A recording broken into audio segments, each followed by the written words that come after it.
हे बाबा अरे अपना पगली के हर साल लेके आवत रहे, लेकिन हे बाबा होकर सगाई हो गई। अरे कैसे लेके आई हे बाबा।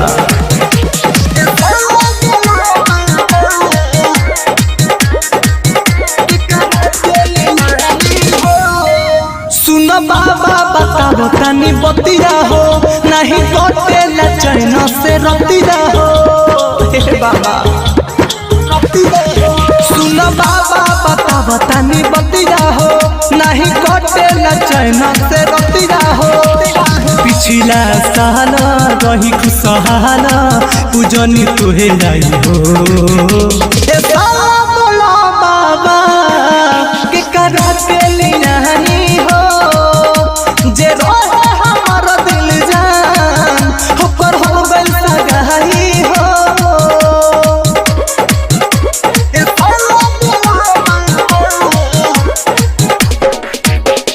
डीजे सुभान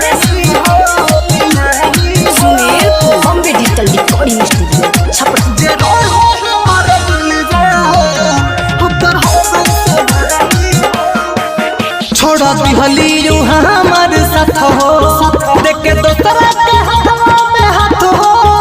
अब तू ही बोलो ना ए बाबा काहे कर तारी ऐसन घात हो, काहे कर तारी ऐसन घात हो। छोड़ दिहली यू हमार साथ हो, देख के दोसरा के हाथवा में हाथ हो। अब तू ही बोलो ना ए बाबा काहे कर तारी ऐसन घात हो। दर्द बढ़ल चाहता जब न सहाता कितना बताई हो। हे साला बोला बाबा के करा के लियाई हो, जे रोहे हमार दिल जान होकर हो गई सगाई हो। हे साला डीजे सुभान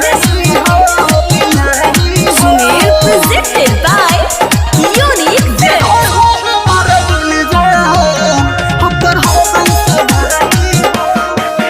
ऐसन भइल काहे भोले बाबा हमरा जिंदगी में डाली बाधा। कहे गुंडगिरी भूल गइली सारा कसम खाइल वादा, सारा कसम खाइल वादा। ऐसन भइल काहे भोले बाबा हमरा जिंदगी में डाली के बाधा। कहे गुंडगिरी भूल गइली सारा कसम खाइल वादा। पड़ी का सदा जहो कोइली ना लाज हो गोली बुलाई हो। हे साला बोला बाबा के करा के लियाई हो, जे रोहे हमार दिल जान होकर हो गइल सगाई हो। Bombay digital recording studio Chhapra.